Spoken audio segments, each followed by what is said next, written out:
우리는 지금 교회의 본질과 기초를 분명히 하고, 그리고 우리 로고스 교회의 정체성과 방향성을 재정립하기 위해서 교회에 관한 말씀을 계속해서 나누고 있습니다. 3주 전에 교회의 본질과 기초에 대한 말씀을 맨 먼저 나누었고, 그리고 지지난주부터 교회가 존재하는 이유와 목적, 즉 교회의 본질적 기능과 사명 5가지를 매주 하나씩 지금 살펴보고 있는 중입니다. 교회가 이 땅에 존재하는 이유와 목적, 즉 교회가 반드시 수행해야 될 본질적인 기능과 사명 5가지를 우리의 마음과 머릿속에 각인시키기 위해서 매주 하나씩 보겠지만, 우리 머릿속에 완전히 각인시키기 위해서 이 5번의 설교를 할 때마다 매번 제가 반복하겠습니다 라고 말씀을 드렸는데, 오늘도 말씀대로 그 5가지를 반복해서 먼저 말씀을 드리려고 합니다. 교회가 반드시 수행해야 될 교회의 본질적 기능과 사명 5가지: 예배, 교육, 친교, 선교, 봉사. 교회의 본질적 기능과 사명 5가지 가운데 지난 2주에 걸쳐서 우리는 예배와 교육에 대해서 함께 나누었습니다. 그리스도인에게 주어진 특권이요 의무인 예배는 교회의 기능과 사명 가운데 가장 중요하고 가장 최우선적인 것으로서, 예배를 드릴 때 우리는 우리의 모든 것을 집중해야 한다는 사실은 물론이고, 예배가 우리의 삶의 중심이 되어야 합니다라는 사실을 강조했었습니다. 또 교육에 대해서는 영적으로 성장해서 온전한 그리스도인이 되기 위해서는 모든 성도들이 마땅히 하나님의 말씀을 배우고 또 훈련을 받아야 한다라는 사실을 강조했었습니다. 오늘은 교회가 존재하는 이유와 목적, 즉 교회의 본질적 기능과 사명 5가지 가운데 3번째, 친교, 교제에 대해서 말씀을 드리려고 합니다. 오늘 교회의 본질적 기능과 사명으로서의 친교에 대해서 나눌 말씀을 결론부터 미리 말씀을 드린다면, 교회의 일원으로서의 성도들 개개인은 수직적 차원에서 하나님과의 영적인 사귐과 교통을 가져야 할 뿐만 아니라 거기서 그쳐서는 안 되고, 수평적 차원에서 성도들과의 교제, 즉 성도들 간의 사랑과 나눔과 사귐을 가져야 한다라는 것이 오늘 설교의 핵심 메시지입니다. 우리는 3주 전에 교회의 본질과 기초가 무엇인지를 살펴보았습니다. 교회라는 헬라어 원어를 말씀드린 적이 있습니다. 기억나십니까? 에클레시아. 에클레시아라는 단어가 에크와 칼레오라는 동사가 합쳐진 합성을 하고 했었죠. 이 에클레시아라는 말은 본래 어떤 특별한 목적을 가지고 소집된 회중, 모임, 집단을 가리킵니다. 그래서 예수 그리스도를 믿는 사람들로 이루어진 모임, 그것을 에클레시아, 교회라고 한다고 말씀드렸죠. 그때 제가 강조할 때 교회는 건물도 아니고 장소도 아니다. 교회의 본질은 사람이다. 그리고 제가 그때 여러 번 강조했던 말이, 교회는 내가 교회다. 우리 한 사람 한 사람이 교회다. 그리고 이 교회가 모여진 이것을 바로 그래서 교회 공동체라고 말한다 하는 말을 드렸었습니다. 그런데 주님은 바에나 시몬아 네가 복이 있도다. 내가 이 반석 위에 내 교회를 세우겠다라고 말씀하셨을 때 이 에클레시아라는 말을 올바른 신앙 고백을 하는 성도들이 모인 공동체에 적용하셔서 사용하셨습니다. 다시 말하면 주님은 당신의 부르심을 받고 그 부르심에 응답하여 모인 사람들을 내 교회, 곧 나의 에클레시아라고 말씀하셨다라는 말이에요. 교회는 하나님께서 택하시고 구원하셔서 불러 모으신 공동체로서 예수 그리스도에 대한 분명한 신앙 고백에 기초하고 있다는 사실을 그때 강조했었습니다. 따라서 신앙 고백 공동체로서의 교회는 예수 그리스도에 대한 신앙 고백을 공유합니다. 우리가 예배 드릴 때마다 사도신경으로 신앙 고백을 한다고 하죠. 그 사도신경의 내용 자체가 뭐냐? 우리 모든 예수 믿는 사람들이 공통적으로 고백하는 거예요.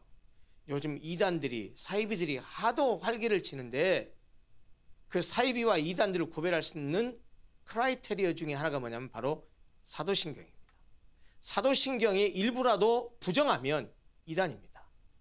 사도신경의 내용은 우리의 신앙의 선조들이 지금까지 몇천 년을 지나면서 함께 공유하고 함께 고백했었던 신앙 고백의 핵심적인 내용입니다. 바로 교회는 그런 신앙 고백 공동체입니다. 그래서 예수 그리스도의 신앙 고백을 공유하고 있어요.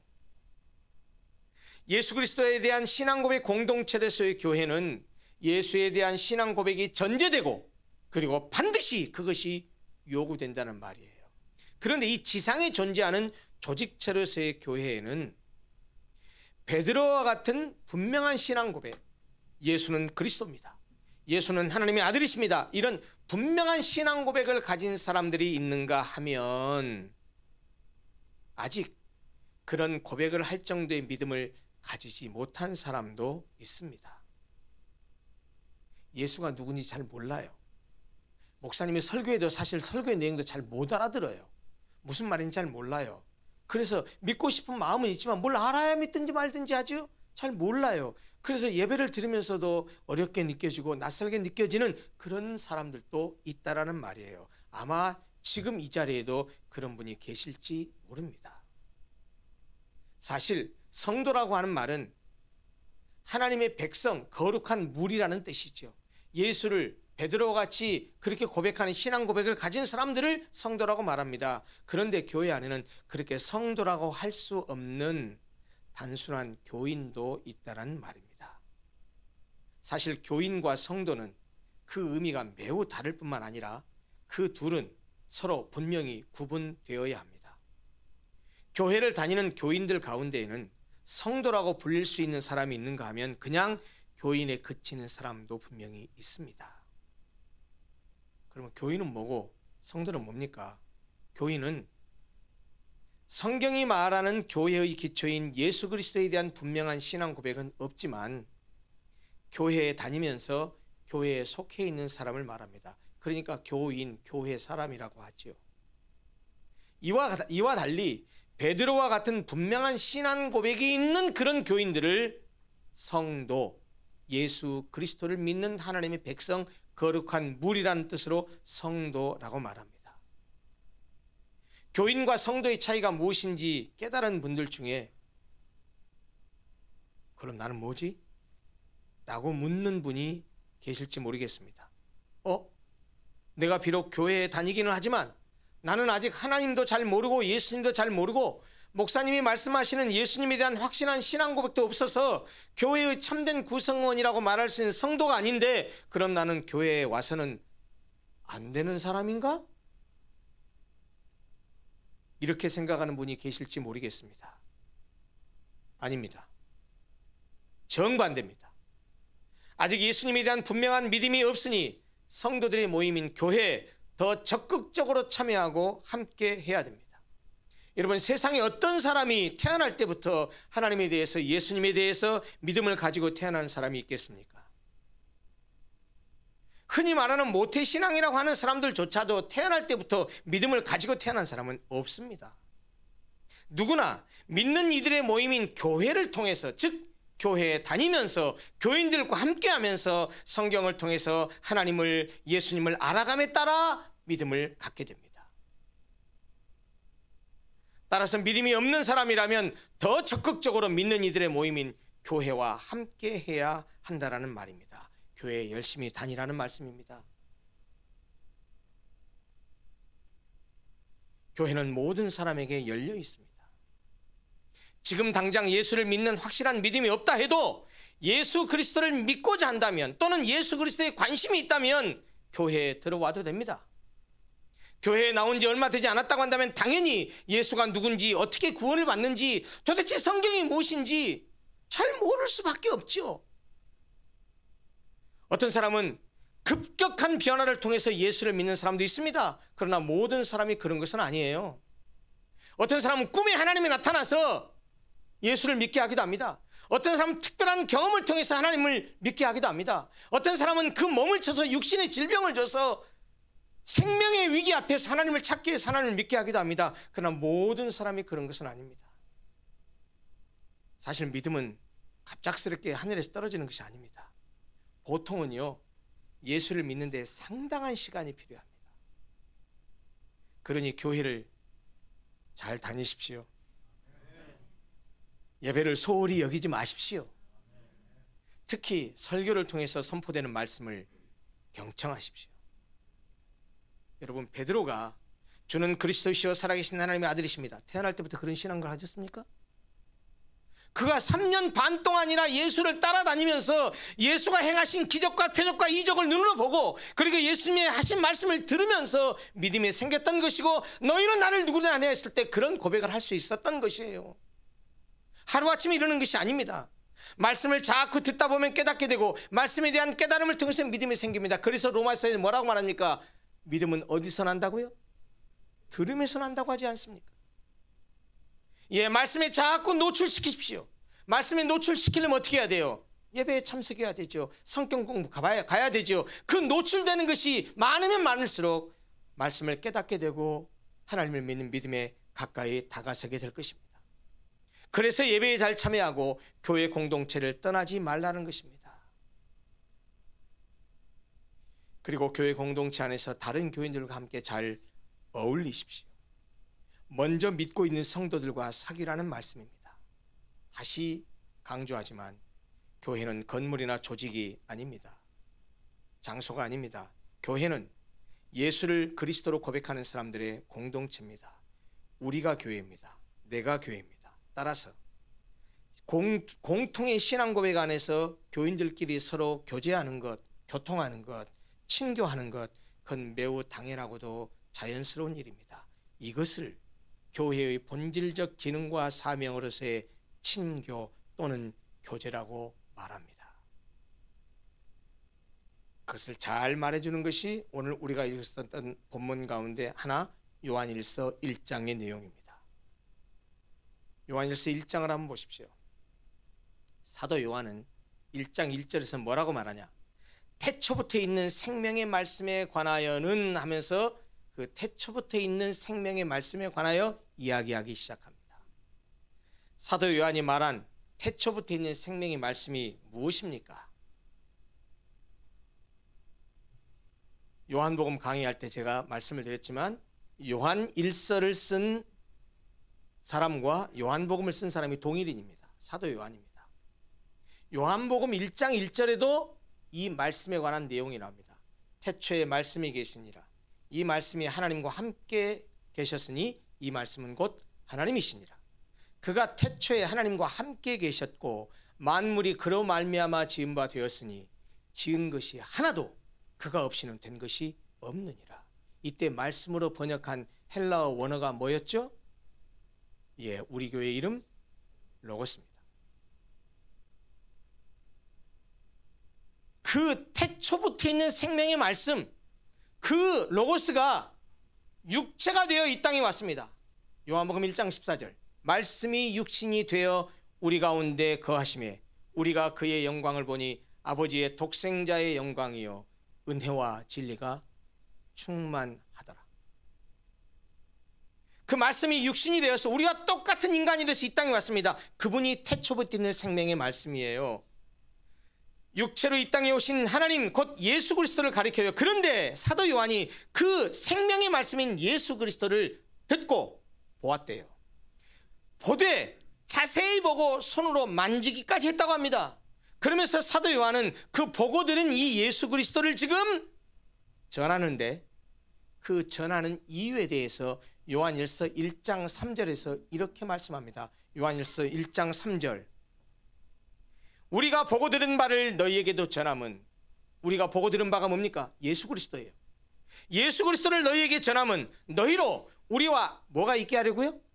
사귐이 있게 하려 함이니 우리의 사귐은 아버지와 그 아들 예수 그리스도와 함께 함이라. 이게 무슨 말입니까? 사도 요한이 지금 생명의 말씀, 즉 로고스이신 예수 그리스도를 전하는 것은 사귐이 있게 하려고, 즉 사귐을 목표로 한다는 말이에요. 즉 예수 그리스도를 보고 듣고 손으로 만진 이들과 예수 그리스도를 전해들은 이들이 서로 함께 사귀려고 한다. 그래서 내가 지금 예수를 너에게 전하는 것이다 라고 말하는 것입니다. 그런데 그 사귐이 누구와의 사귐이라고요? 아버지 하나님과 그의 아들 예수 그리스도와 더불어 누리는 사귐이라고 말합니다. 결국 이 말씀은, 생명의 말씀인 예수 그리스도를 전하는 것은 하나님의 사귐에 기초한 믿는 사람들과의 사귐을 위함이라는 말입니다. 교회가 존재하는 이유와 목적, 교회의 본질적 기능과 사명 중에 하나인 교제, 친교, 헬라어로 코이노니아라고 하죠. 이 코이노니아라고 하는 것이 바로 이것을 말합니다. 다시 말하면 하나님과의 사귐에 기초한 성도와의 사귐을 코이노니아, 친교, 교제라고 말합니다. 요한일서가 말하고 있는 그 사귐, 하나님과의 사귐을 전제로 한 성도와의 사귐이 교회의 본질적 기능과 사명이라는 사실을 잘 나타내주고 있는 것이 뭐냐? 그게 초대교회에 대한 기록, 오늘 우리가 읽은 사도행전 2장 말씀입니다. 우리가 읽은 본문 사도행전 2장은 오순절 성령 강림 직후에 있었던 일입니다. 어떤 일이 있었습니까? 오순절에 주께서 약속하신 성령께서 강림하셨습니다. 어떤 일이 일어났죠? 예수님의 제자들이 다른 언어들로 말합니다. 이걸 뭐라고 합니까? 방언이라고 말하죠. 근데 그 방언을 말하는데, 제자들이 방언을 말하는데 그 오순절 때 유대 각 지역에 온 사람들이 엄청나게 많았어요. 요즘으로 말해서 우리식으로 말하자면 미국에서 온 사람, 일본에서 온 사람, 러시아에서 온 사람, 여러 각국에서 왔는데 제자들이 방언을 말하는데 그 방언을 미국에서 온 사람은 영어로 알아듣고, 러시아에서 온 사람은 러시아 말로 알아듣고, 일본에서 온 사람은 일본 말로 듣는 거예요. 역사상에 이런 일을 듣도 보도 못한 일이 일어난 겁니다. 그러니까 거기 있었던 사람들이 전부 다 이게 무슨 일이지? 무슨 일이지? 당황해하고 있었습니다. 오죽했으면 그렇게 방언을 하는 제자들을 향해서 이 사람들 대낮부터 술 먹고 이상한 소리 하네? 라고 그런 얘기를 했겠습니까? 이렇게 사람들이 영문을 몰라서 당황하자 그때 제자 가운데 베드로가 일어나서 크게 선포하듯이 설교하면서 이렇게 말합니다. 지금 당신들이 보고 있는 이 일, 방언을 말하고 자기 나라 말로 방언을 듣는 이 일은 이미 하나님께서 요엘 선지자를 통해서 예언된 성령의 역사다라는 사실을 설명합니다. 그러고 나서 예수 그리스도의 죽음과 부활에 대해서 또 설교합니다. 그런 다음에 결정적인 선포를 하죠. 누구든지 이 예수 그리스도를 회개하고 믿으면, 그러면 성령을 선물로 받고 구원을 얻으리라고 말합니다. 너희들이 이렇게 나타나는 성령의 역사를, 예수도 그렇게 역사를 하셨는데 너희들은 그 예수를 잡아 죽이지 않았느냐? 그런데 너희들이 만약 그것을 잘못을 회개하고 예수 그리스도를 주로 믿으면, 그러면 성령을 선물로 받고 구원을 얻으리라고 선포했을 때 이 베드로의 설교를 들었던 거기에 모였던 사람들 가운데 3,000명이나 회개하고 세례를 받는 역사가 일어났습니다. 우리가 읽었었던 사도행전 2장 42절부터 읽었는데요, 그 2장 42절은 지금 그 사건 직후의 일입니다. 그러니 2장 42절 맨 먼저 뭐라고 말합니까? 그들이 그랬죠. 이 그들이 누굽니까? 회개하고 예수 믿은 3,000명의 사람들을 가리킵니다. 베드로의 설교를 듣고 회개하고 예수 믿은 사람들을 말해요. 그들이 사도의 가르침을 받아 뭐 있습니까? 서로 교제하고 떡을 떼며 오로지 기도하기를 힘썼다고 말합니다. 42절에 회개하고 예수를 믿어서 교회의 구성원이 된 사람들이 서로 교제하며 떡을 뗐다고 합니다. 또 46절에 가면 뭐라고 말하느냐? 순전한 마음으로 음식을 먹었다고 말합니다. 이것이 바로 친교, 헬라어로 코이노니아라고 말합니다.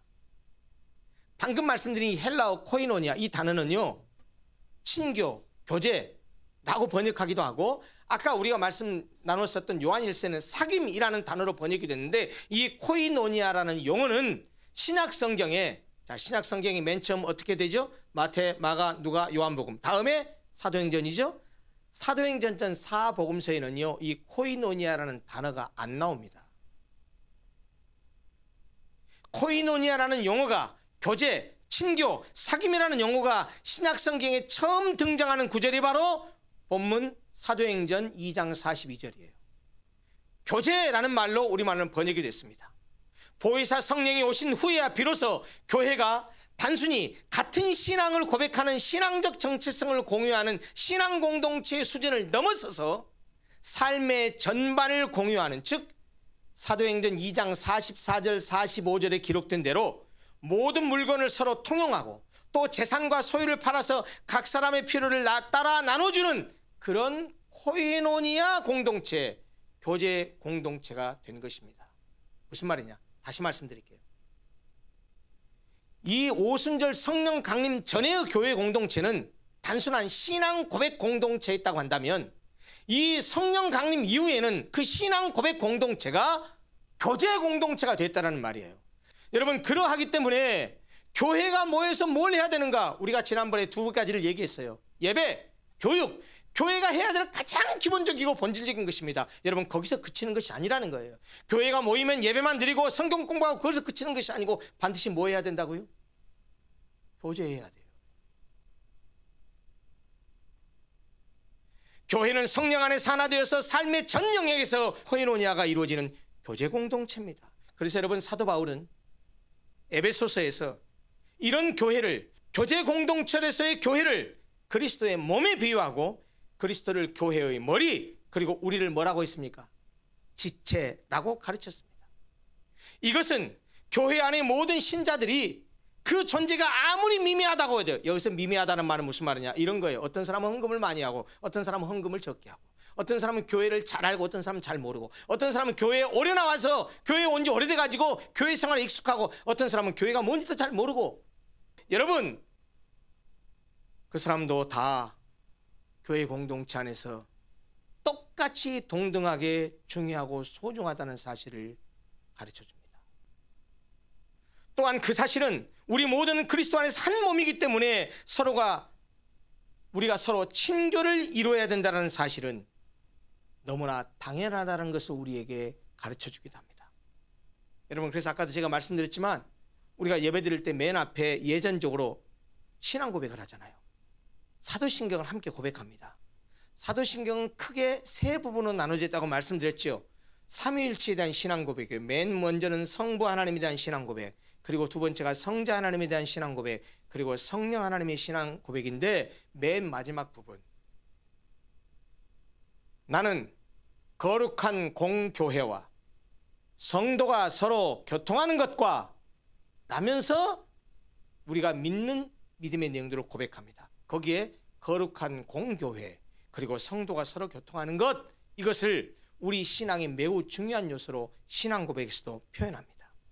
여러분, 이게 무슨 말입니까? 거룩한 공교회의 정체성 중에 하나가 뭐냐? 그게 바로 성령 안에서의 성도의 교제라는 말이에요. 사실 성도의 교제를 강조하지 않을 수 없는 이유가 뭐냐? 이 성도의 교제, 이 친교는 교회 공동체를 아주 결속을 강화시키고 교회 공동체를 성장하게 하고 교회 공동체를 강건하게 붙드는 그런 귀한 역할을 하기 때문입니다. 그렇기 때문에 이 교제의 중요성을 강조하지 않을 수 없어요. 다시 말하면 친교가, 교제가 교회의 본질적 기능과 사명을 행할 수 있는 준비와 저력을 갖추게 한다는 말입니다. 여러분, 그게 오늘 본문에도 여실히 드러나요. 사도행전 2장 47절을 보십시오. 뭐라고 말했습니까? 사도행전 2장 47절. 하나님을 찬미하며 또 온 백성에게 칭송을 받았어요. 그래서 그 결과가 뭐였습니까? 주께서 구원받는 사람을 날마다 더하게 하시니라. 근데 여러분, 요 구절만 보면 안 돼요. 하나님을 찬미하며 이어지는 말이요, 46절에 뭐라고 하는가 보십시오. 날마다 마음을 같이하여 성전에 모이기를 힘쓰고 집에서 떡을 떼며 기쁨과 순전한 마음으로 뭐 했어요? 여러분, 교회에서 먹는 거 우습게 여기지 마십시오.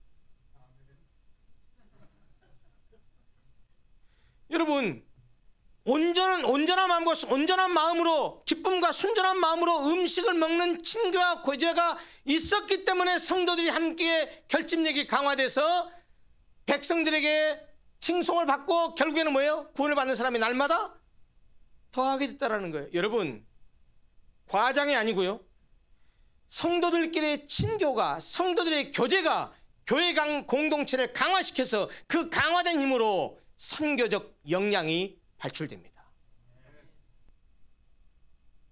여러분, 오늘도 우리는 로고스 교회라는 이름으로 모여서 하나님께 예배를 드리고 있습니다. 교회는 무엇보다도 예수 그리스도에 대해서 같은 신앙을 고백하고 예수 그리스도와 영적 교통과 사귐이 있어야 되는 것 분명합니다. 그리고 바로 이런 주님과의 사귐을 토대로 해서 같은 고백을 하는 성도와의 사귐으로 이어져야 합니다. 교회는 주님과의 사귐의 근거에서 성도와 사귀는 교제 공동체라는 사실을 잊어서는 안 됩니다. 교인 가운데 이런 사람들이 있어요. 이 상처를 자주 받는 사람이 있어요. 상대는 전혀 그런 의도로 말하지 않았는데 자기 스스로 상처가 되는 사람이 있어요. 유리 같은 사람이죠. 마음이 어떻게 있습니까? 그 사람이 그런 걸. 그런데요, 사람들은 착각을 해요. 신앙생활하면서 자기는 상처를 받기만 하는 사람이라고 착각하거든요. 넌센스. 우리는 알게 모르게요, 누구인가 상처를 줍니다. 내가 남에게 상처를 받기만 하는 게 아니고 나도 알게 모르게 누군가에게 상처를 주어요. 근데 그게 중요합니다. 상처를 서로 주고받으면서 상처를 치유하기도 하고, 또 나는 그런 의도가 아니었는데 저 사람이 상처받은 걸 통해서 내가 말을 이렇게 하면 안 되는구나 라는 걸 깨달으면서 빚어져 가요. 상처를 주기도 하고 상처를 받기도 하면서 온전한 그리스도인으로 빚어져 가는 거예요. 그런데요, 한번 교회에서 사람들에게 상처를 받은 기억이 있어서 트라우마가 있는 사람 중에 어떤 사람은 아주 작심을 합니다. 뭐라고 하냐? 나는 이제 절대로 교회 다니면서 하나님만, 주님만 보고 신앙생활하지 절대로 사람 보고 신앙생활하지 않을 거야. 그거 맞는 말이에요. 맞는 말인데요, 죄송합니다, 현실과 너무 동떨어진 이야기예요. 어떻게 교회를 다니면서 신앙생활하면서 사람을 안 봅니까? 오면 목사 봐야 되고 오면 교인들하고 같이 예배 드려야 되고, 그런데 어떻게 사람을 안 봐요? 사람 볼 수밖에 없어요. 그 말이 나는 하나님만 보고 사람 안 볼 거야, 그 말이 하나님 중심의 신앙생활 할 거야 라는 좋은 표현인 건 알아요. 그런데요, 그 생각 바꾸셔야 됩니다. 아니요, 하나님은, 제가 거꾸로 말할게요, 하나님 아무리 봐보십시오, 보이나? 안 보여요. 보이는 것은 교인밖에 없어요. 보이는 건 교인이에요. 하나님 안 보인다고요. 교인을 통해서 서로가 신앙 안에서 교제하면서 그 안에서 하나님을 보는 것이고 그 안에서 하나님을 따라가는 것이지, 보이지도 않는 하나님 어떻게 봐요? 여러분, 제가 무슨 말 하는지 이해되시죠? 저 목사님이 이상한 얘기하는데 하나님 안 보인다고 하나님 안 믿으라는 얘기, 그 얘기 하는 게 아니에요. 하나님 안 보여요. 나는 하나님만 보고 신앙생활 할 거야. 여러분, 그 전제 자체가 잘못된 거예요. 신앙생활은 성도들과 함께 하는 거예요. 그러니까 이렇게 생각하거나 이렇게 하지 마세요. 교인들에게 받은 상처로 인해서 교회를 다니되 하나님만 보고 다닌다고 하면서 성도들과 전혀 어울리려고 하지 않으면 안 됩니다. 예배를 드리고 손살같이 예배당 빠져나가는 사람 있죠? 그러면 안 됩니다. 한번 들렀다 가는 교회라 치더라도 방문하다가 친척집에 왔구나 하다가 우리 교회 올 수도 있잖아요. 그러다 할지라도 여러분도 마찬가지예요. 여러분도 여행을 가거나 어디 가서 딴 데 갔을 경우에, 다른 교회를 갔을 경우에 절대로 그냥 이방인처럼 있다고 오지 마세요. 그 교회가 내 교회인 것처럼 그 교회에 속해 있다가 예배하고 친교하고 와야 돼요. 그게 정상이에요, 여러분.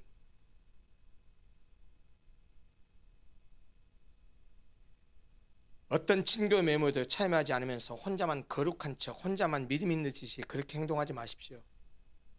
성도가 같은 지체들과 교제하지 않고 혼자 나는 그냥 하나님만 보고 신앙생활 할 거야, 그런 독야청청하려는 신앙, 그거 좋은 거 아닙니다.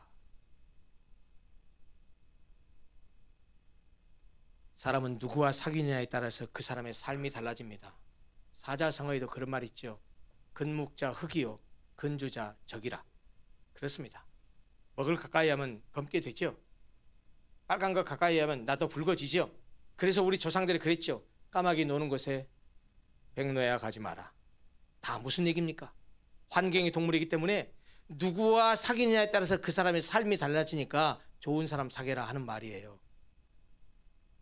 주님과 사귀고 성도들과 사귀어야 믿음이 자라고 거룩한 삶을 살게 됩니다.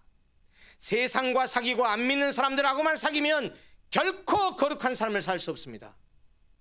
하나님과 성도 간의 사귐이 있어야만 믿는 바대로 행하고 살아갈 능력을 얻게 됩니다.